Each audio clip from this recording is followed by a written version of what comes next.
자, 우리 회사 콜센터가 있는데 콜센터가 피크 시간대에 상담 전화가 굉장히 폭주를 하고 있어요.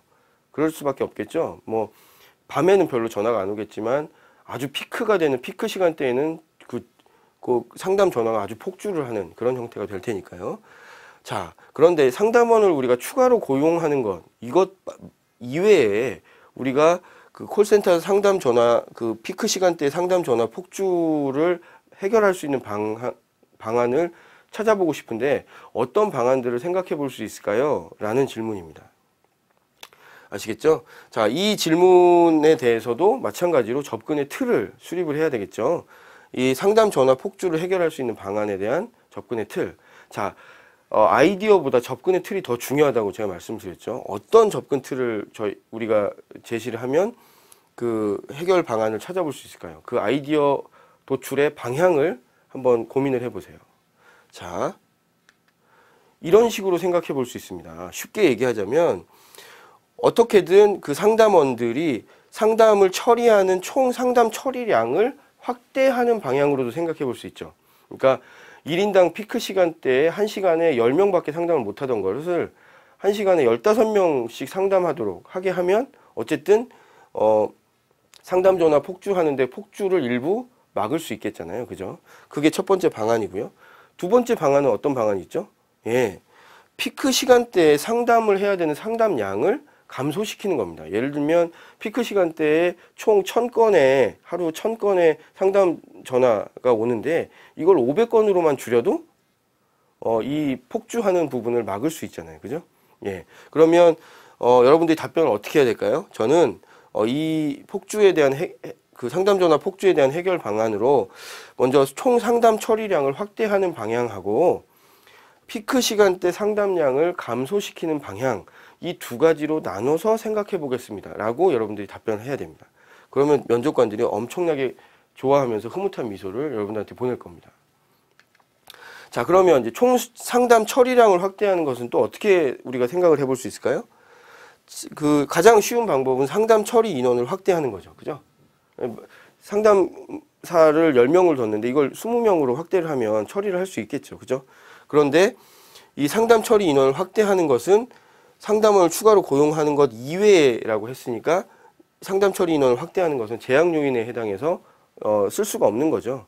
그러면 총 상담 처리량을 확대하는 방법은 1인당 상담 처리하는 속도를 향상시키는 방법밖에 없습니다. 그죠? 그러니까 한 사람이 상담을 받는데 이게 처리하는데 한 2분 걸리던 것을 1분 30초로 줄이기만 해도 많이 처리할 수 있잖아요. 그죠? 이런 방향을 여러분들이 생각해 볼 수 있어야 되는 거죠. 자, 그 다음에 피크 시간대 상담량을 감소시키려면 어떤 방향을 생각해 볼 수 있죠? 자, 꼭 전화로만 상담하라는 법이 있습니까? 그죠? 그러니까 다른 상담 방식을 통해서 수요를 분산시키는 거예요. 그죠? 그런 방법이 있을 수 있고 또 하나는 상담 시간대를 다른 시간대로 가급적 분산시키는 거예요. 예를 들면 피크 시간대에 상담을 막 사람들이 하려고 하는데 이것을 다른 피크 시간대나 다른 요일로 옮겨서 피크 시간대 상담량을 줄이는 거죠. 분산시키는 거죠. 이런 식으로 우리가 생각을 해볼 수가 있는 겁니다.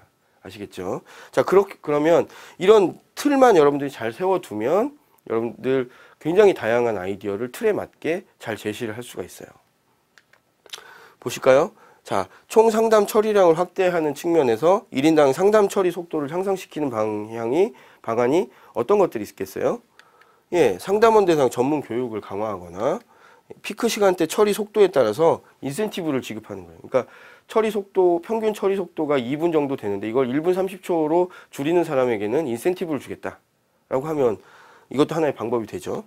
그 다음에 고객 정보나 기존 상담 기록 등을 꼭 상담원하고 통화하기 이전에 미리 ARS나 이런 걸 통해서 사전 그 등록을 하게 하고 또는 상담원에게 사전에 그 시스템이나 이런 걸 통해서 제공을 해 두도록 해서 상담원이 뭔가 이렇게 대기 시간이 없이 바로 상담에 들어갈 수 있도록 하면 처리 시간이 줄어들겠죠.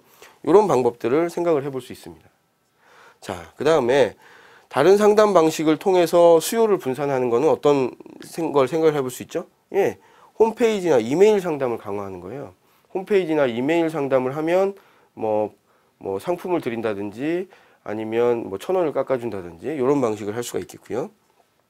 그 다음에 그 FAQ, 그러니까 아주 자주 질문하는 것에 대해서는 자동응답 시스템이 해결하도록 해서 상담원에게 전화가 안 걸려가도록 하게 하면 되겠죠. 이런 방식들이 있겠고요.